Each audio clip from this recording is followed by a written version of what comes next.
La COP22 doit permettre de financer et de donner un cadre à l'accord de Paris, un traité historique, le premier engagement de la communauté internationale contre le réchauffement climatique. Cette 22e conférence de l'ONU sur le climat se déroule à Marrakech du 7 au 18 novembre.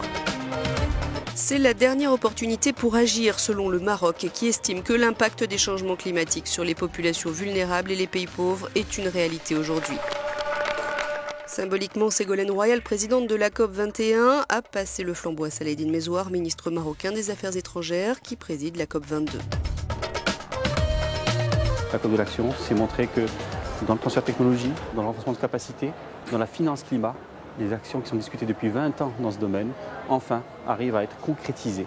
Et les projets que nous avons ici dans notre pays, qui sont très intéressants à montrer comme concrétisation, réalisée dans le solaire, dans l'éolien, dans l'efficacité énergétique, l'agriculture, c'est des thèmes qui vont toucher les citoyens, et surtout les citoyens des pays du Sud.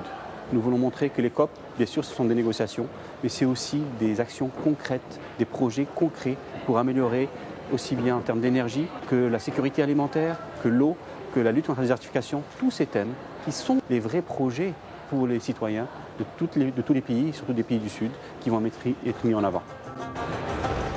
Et les acteurs non gouvernementaux impliqués dans la lutte contre le changement climatique se trouvent dans cette zone verte. Événements parallèles, expositions, conférences, autant d'activités qui permettent le partage de connaissances et d'expériences, la présentation de bonnes pratiques et la consolidation ou le lancement d'initiatives d'action en faveur du climat. Chaque jour, la zone verte se consacre à une thématique. Cela va de l'accès à l'eau potable en passant par l'agriculture. La société civile existe, s'exprime dans la zone bleue, fait son plaidoyer auprès des délégations gouvernementales, auprès des négociateurs, pour demander une accélération de l'action des gouvernements et pour demander aussi une mise en œuvre aussi rapide que possible de l'accord de Paris et une mise en œuvre juste. Il ne peut pas y avoir de transition énergétique si elle n'est pas articulée pour les peuples du Sud avec le développement. Nous devons donc avoir une transition juste qui prend en compte le fait que les peuples du Sud ne sont pas responsables de la situation dans laquelle nous nous trouvons en ce moment.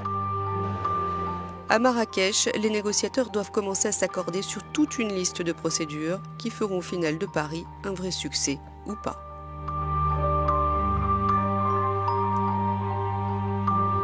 La COP22 sera donc une conférence de l'action. Le Royaume du Maroc vous montrer au monde qu'il est fortement engagé dans l'éolien et le solaire. Il entend démontrer qu'on peut se mettre en marche pour concilier le développement économique et la lutte contre le réchauffement climatique.